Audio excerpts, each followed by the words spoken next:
Hello guys, good morning. मैं विष्णु शर्मा आज आपके लिए पार्ट 2 शिक्षण सूत्र लेके आया हूँ। इससे पहले हमने शिक्षण सूत्र के पार्ट फर्स्ट की बात की थी। उसमें हमने 4 शिक्षण सूत्र पढ़े थे। ठीक है, कि शिक्षण सूत्र का मतलब क्या होता है, जिसे हम शिक्षण सूत्र का अर्थ कह सकते हैं।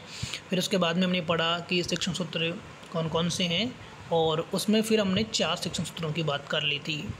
आज की क्लास में हम उसी क्रम में आगे बढ़ते हैं और 5वें नंबर का जो शिक्षण सूत्र है उसकी बात करते हैं। ठीक है, तो 5वें नंबर का जो शिक्षण सूत्र है उसका नाम है प्रत्यक्ष से अप्रत्यक्ष की ओर, फ्रॉम सीन टू अनसीन। यानी जो हमें दिखाई देता है, जो विषय वस्तु हमें दिखाई देती है, जो चीज़ हमें दिखाई देती है, सबसे पहले हमें उसका ज्ञान करना चाहिए। ठीक है, और उसके पश्चात जब जो विषय वस्तु हमें दिखाई दे रही है उसका ज्ञान हो जाएगा, तो फिर हम उसके पश्चात उन विषय वस्तु का ज्ञान प्रदान करेंगे बालक को जो उसके सामने, उसके आंखों के सामने नहीं दिखाई देती, यानी जो क्या होती है, अप्रत्यक्ष होती है। ठीक है, तो सर्वप्रथम वस्तुओं का ज्ञान देना चाहिए जिन विषय वस्तु को देखकर देख सकता है। इसके पश्चात उन बातों का ज्ञान प्रदान करना चाहिए जिसको वो नहीं देख सकता है। दूसरे शब्दों में कहे तो बालक को सर्वप्रथम वर्तमान का ज्ञान कराना चाहिए और उसके पश्चात उसे भूत या भविष्य का ज्ञान कराना चाहिए, क्योंकि जो वस्तु के बालक के सामने होती है उनका ज्ञान वह बहुत ही सरलतापूर्वक प्राप्त कर सकता है। इसलिए अप्रत्यक्ष वस्तु का ज्ञान कराने से पहले हमें प्रत्यक्ष विषय वस्तु का ज्ञान अवश्य करा देना चाहिए। यानी जो विषय वस्तु हमारे सामने नहीं है उससे पहले हमें उस विषय वस्तु का ज्ञान करा देना चाहिए जो हमारे सामने, यानी सबसे पहले हमें वर्तमान की बात करें, वर्तमान का ज्ञान कराएं, और वर्तमान के बाद में जो हम नहीं देख सकते, जो क्या है, भविष्य। ठीक है, और जो हमने नहीं देखा वो क्या है, भूत है, उसका ज्ञान कराना चाहिए। यानी वो क्या हमारे सामने अप्रत्यक्ष है। इसलिए हमें सबसे पहले प्रत्यक्ष का ज्ञान कराना चाहिए, और जब बालक को प्रत्यक्ष का ज्ञान हो जाए तो फिर हमें अगले स्टेप में उसे अप्रत्यक्ष की ओर ले जाना चाहिए। तो इस प्रकार से यदि हम सिखाते हैं तो वो शिक्षण का सूत्र होता है प्रत्यक्ष से अप्रत्यक्ष की ओर, यानी फ्रॉम सीन टू अनसीन। हम अब अगले जो शिक्षण सूत्र है उसकी बात करते हैं, जिसका नाम है विशिष्ट से सामान्य की ओर, यानी फ्रॉम पार्टिकुलर टू जनरल। यानी सबसे पहले हमें विशेष नियम या विशेष उदाहरण बताने चाहिए, और उन विशेष नियम या उदाहरण के माध्यम से बालक क्या करेगा, सामान्य नियम, सामान्य सिद्धांत को अपने आप निकाल लेता है। इसमें करके सीखने की जो स्थूल है, स्थूल यानी जिसको हम बड़ा आकार है, जिसको देखा नहीं जा सकता, उसके आधार पर हम क्या करते हैं, सूक्ष्म आकार को देख लेते हैं। तो उसी सूत्र की इसमें पालना की जाती है। विशिष्ट से सामान्य की ओर चलने पर हमें परिभाषाएं निश्चित करके और फिर नियम निकलवाने होते हैं। इसमें पहले में परिभाषा सिखाई जाती है और फिर परिभाषाओं के आधार पर हम क्या करते हैं, उसके नियम या सूत्र निकालते हैं। यानी पहले विशेष विषय वस्तु पढ़ाई जाए, विशेष नियम पढ़ाए जाए, विशेष उदाहरण दिए जाए, फिर विशेष उदाहरण या नियमों के आधार पर हमें सामान्य नियम या उदाहरण सिखाने चाहिए। तो ऐसा अगर करते हैं तो वो शिक्षण का सूत्र हो जाता है विशिष्ट से सामान्य की ओर। अगले शिक्षण सूत्र की हम बात करें तो वो होता है विश्लेषण से संश्लेषण की ओर। ये अपने 7वें नंबर का शिक्षण सूत्र है। इसे इंग्लिश में कहा जाता है फ्रॉम एनालिसिस टू सिंथेसिस।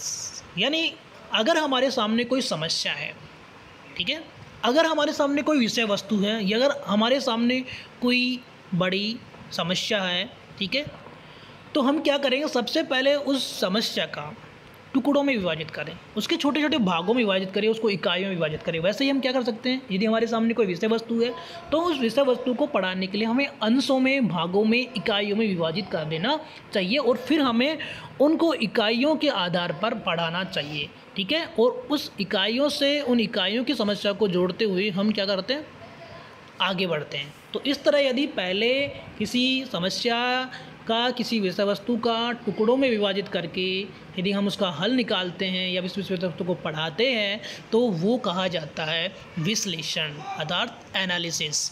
इसके बाद में क्या होता है कि उन खंडों को, उन अंशों को जोड़ने का एक नवीन अवधारणा या नवीन संप्रत्यय, नवीन कॉन्सेप्ट तैयार कर लिया जाता है। यानी उन सभी अंशों को आपस में जोड़ करके और एक पूर्ण आकार की हो, ठीक है, पूर्ण आकार की ओर ले जाने का प्रयास करते हैं तो वो होता है संश्लेषण।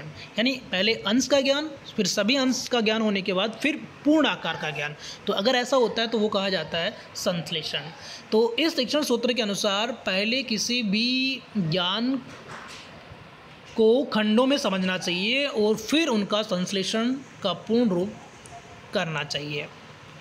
अब हम बात करते हैं अगले शिक्षण सूत्र की, वो है मनोविज्ञान से तर्क संगत की ओर। ठीक है, तो इसको इंग्लिश में कहा जाता है फ्रॉम साइकोलॉजिकल टू लॉजिकल। यानी पहले हमें मनोविज्ञान के आधार पर बालक को सिखा देना चाहिए। मनोविज्ञान क्या कहता है सीखने के लिए? मनोविज्ञान सीखने के लिए ये कहता है कि बालक को उसकी इच्छा से, उसके स्वभाव से, उसकी रुचि से, उसकी गति से सीखना चाहिए और उसी गति से उसको सिखाना चाहिए। यदि जब बालक जो सीखना चाह रहे हैं हम वही उसको सिखा रहे हैं तो स्वाभाविक सी बात है कि बालक उसको सरलता से, सहजता से क्या कर लेता है, सीख लेता है। विद्यालय में भी उसी क्रम में बच्चे को शिक्षा प्रदान की जानी चाहिए। उदाहरण के लिए हम देखें तो जैसे सबसे पहले हमें वाक्य का ज्ञान देना चाहिए। जब वाक्य का ज्ञान हो जाता है तो फिर हमें शब्द का ज्ञान देना चाहिए और शब्द का ज्ञान हो जाता है तो फिर हमें अक्षर का ज्ञान देना चाहिए। ठीक है, ये जो हमारा क्रम है ये मौखिक भाषा में काम आता है। यदि कोई बच्चा है और हम उस बच्चे को सिखा रहे हैं, ठीक है, तो सबसे पहले सिखाने के लिए हमें मौखिक भाषा में क्या करना चाहिए? मौखिक भाषा के लिए उसको सबसे पहले वाक्य सिखाएं। ठीक है, और जब बालक वाक्य सीख जाएगा तो फिर हमें उसके शब्द सिखाने चाहिए और शब्द सिखाने के बाद फिर उन शब्दों का निर्माण किस अक्षरों से हुआ वो अक्षर समझाने चाहिए। ठीक है, तो पहले वाक्य, फिर शब्द और फिर अक्षर। ऐसा हम करते हैं मौखिक भाषा के लिए। लेकिन जब हम लिखित भाषा का प्रयोग करते हैं तो लिखित भाषा में इसके बिल्कुल विपरीत होता है। यहाँ पर उल्टा होता है, अपोजिट होता है।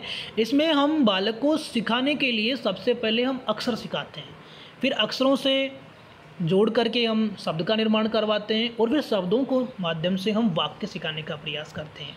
ठीक है, कि जैसे राम पुस्तक पढ़ता है, यहाँ ये क्या है? वाक्य है।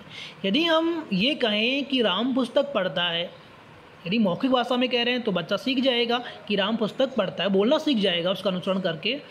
लेकिन अगर हम बच्चों को यही वाक्य लिखित रूप में समझाने का प्रयास करें तो सबसे पहले हम बच्चे को राम जो शब्द है वो कैसे बना, किस अक्षरों को जोड़ करके राम शब्द का निर्माण हो वो सिखाते हैं। ठीक है, तो आपको समझ में आ गया होगा कि मौखिक भाषा में कैसे करते हैं। सबसे पहले वाक्य, शब्द, फिर अक्षर सिखाया जाता है, जबकि लिखित भाषा में सबसे पहले अक्षर, शब्द, फिर वाक्य सिखाया जाता है।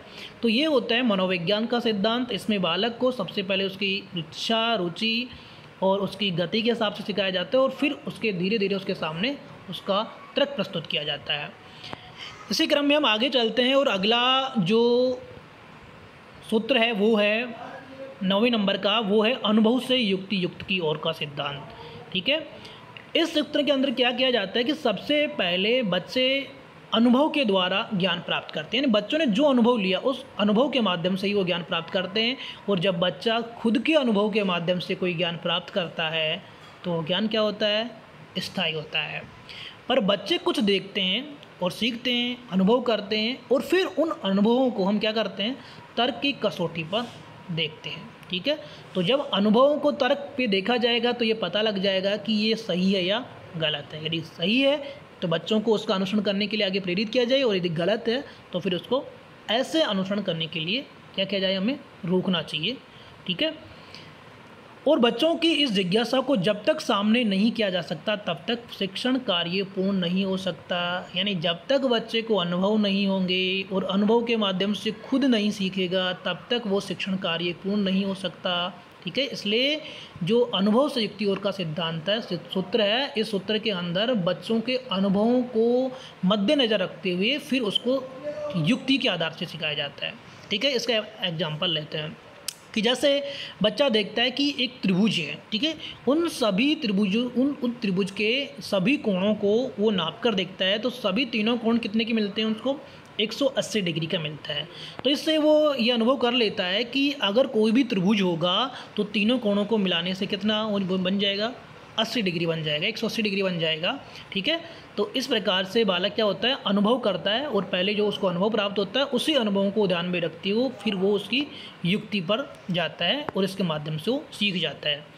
अब हम अंतिम शिक्षण सूत्र की बात करते हैं, तो वो है प्रकृति का अनुसरण। ठीक है, आपको पता होना चाहिए कि प्रकृतिवादी रूसो को माना जाता है। रूसो एक बहुत अच्छे या बहुत बड़े प्रकृतिवादी थे, और उन्होंने क्या कहा, उन्होंने ये कहा था कि बच्चा जब जन्म से पैदा होता है तो क्या होता है, बिल्कुल शुद्ध होता है, पवित्र होता है, लेकिन जब वो समाज में आता है तो समाज क्या कर देता है, उसको दूषित कर देता है।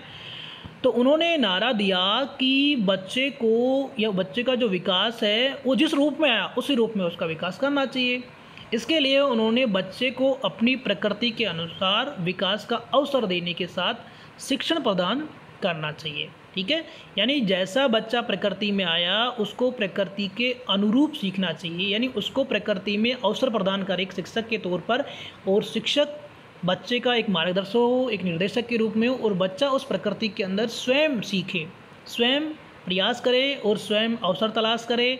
तो क्या होगा, बच्चा स्वयं प्रयास करके, प्रयत्न करके सीख जाएगा। तो इससे क्या होता है कि इस विधि के अनुसार जो शिक्षण दिया जाएगा उसमें बालक के विकास के लिए पर्याप्त अवसर प्राप्त होंगे।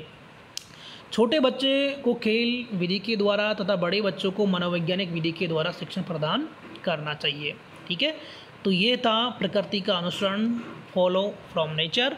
तो इसलिए हमें जो रूसो है वो यही कहते हैं कि एक बालक को प्रकृति के अंदर स्वतंत्र छोड़ दिया जाए, तो बालक प्रकृति के अंदर स्वयं समस्या जब आएगी तो समस्या का समाधान ढूंढेगा, और समस्या का समाधान ढूंढ करके वो आगे बढ़ेगा। इस प्रकार से जो बालक का है वो विकास के लिए उसको अनेक अवसर प्राप्त होंगे, और विकास के उन अवसरों के माध्यम से वह स्वयं आगे सीखता रहेगा। थैंक यू स्टूडेंट्स, आज के लिए इतना ही।